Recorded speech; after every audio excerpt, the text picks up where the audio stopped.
কর্মস্থল থেকে বাড়ি আর যাওয়া হলো না এক বৃদ্ধার। আগরতলা সাবরুমগামী রেলে কাটা পড়ে মৃত্যু হলো বৃদ্ধার নাম স্বপ্না মজুমদার, বাড়ি বিলোনিয়া কলেজ স্কোয়ার এলাকায়।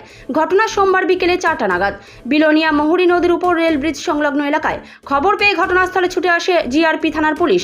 এরপর রেল লাইন থেকে বৃদ্ধা স্বপ্না মজুমদারের মৃতদেহ উদ্ধার করে ময়নাতদন্তের জন্য পাঠিয়ে দেয় বিলোনিয়া হাসপাতালের মর্গে। জানা যায়, বৃদ্ধা স্বপ্না মজুমদার সেরিকালচার দপ্তরে গ্রুপ ডি পদে কর্মরত। কর্মস্থল থেকে রেল লাইন ধরে বাড়িতে যাওয়ার সময় এই রেলে কাটা পড়ে মৃত্যু হয় বৃদ্ধা স্বপ্নার। প্রতিদিনই রেল লাইন দিয়ে পায়ে হেঁটে বাড়িতে যায় বলে রেল লাইনের পাশে থাকা এলাকাবাসীরা জানান। এর আগেও রেলে কাটা পড়ার হাত থেকে কোনো ক্রমে বেঁচে যান তিনি। আজ আর শেষ রক্ষা হলো না। প্রত্যক্ষদর্শীদের সামনে রেলে কাটা পড়ে মৃত্যু হয় স্বপ্নার। বৃদ্ধা স্বপ্নার মৃত্যুর ঘটনায় পরিবারের পাশাপাশি কলেজ স্কোয়ার এলাকায় শোকের ছায়া নেমে আসে। আগরতলা থেকে ধর্মনগরের দিকে যাইতেছে, সাবরুমের দিকে যাইতেছে। ট্রেন নাম্বার হইল 07688 আপ। ওই ঘটনা হয়েছে 15:45 সময়ের দিকে। ঘটনাটা এখানে দিছে না, তবে এরকমই। আর আমরা জানাইছি, মেমো দিছি, মেমোর সাথে একটু 10-12 মিনিট লাগবে আইতে। এই তো আপনার সামনে ব্যস্ত করলাম।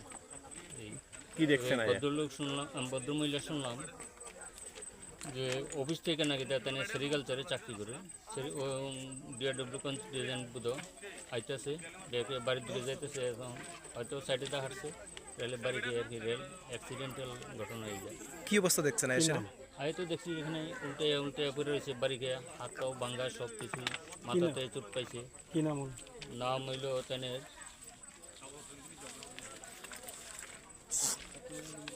নামটা জানি কি, স্বপ্নারানী মজুমদার, উদ্দিন ব্র্যাকেট দাস। তাহলে স্যার, এই যে রেল রুটের উপর মানুষের এইভাবে যাতায়াত, রেল রুটের উপর এইভাবে যাতায়াত, এই জিনিসটা এই বিষয়ে আপনি কি মেসেজ দিবেন? এই মেসেজে তো যাতায়াত করাটা তো নিষেধই। আমরা তো জায়গা প্রয়াস মিটিং করি।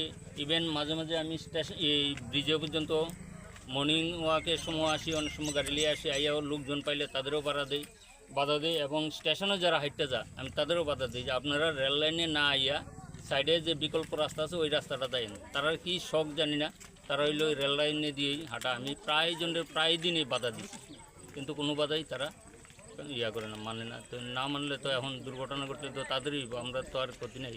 তারপরে এই প্রয়াসের মাধ্যমে আমি জায়গায় করতেছি, স্টেশনে করতেছি এবং বিভিন্ন জায়গা, চৌমনি বাজার, নিয়ারেবল রেলওয়ে ট্র্যাকের কাছাকাছি যে বাজার চৌমনি, ওইখানেও আমি বিভিন্ন সময় বিভিন্ন জায়গাতে প্রয়াস মিটিংয়ের মাধ্যমে তাদেরকে সচেতন করি। বিবাহ হলো সামাজিক মেলবন্ধন, তবে সুপ্রিম কোর্টের নির্দেশিকা অনুযায়ী বর্তমানে আপনার বিবাহকে আইনি স্বীকৃতি দেওয়া অত্যন্ত আবশ্যক, আর যার জন্য প্রয়োজন ম্যারেজ রেজিস্ট্রেশন।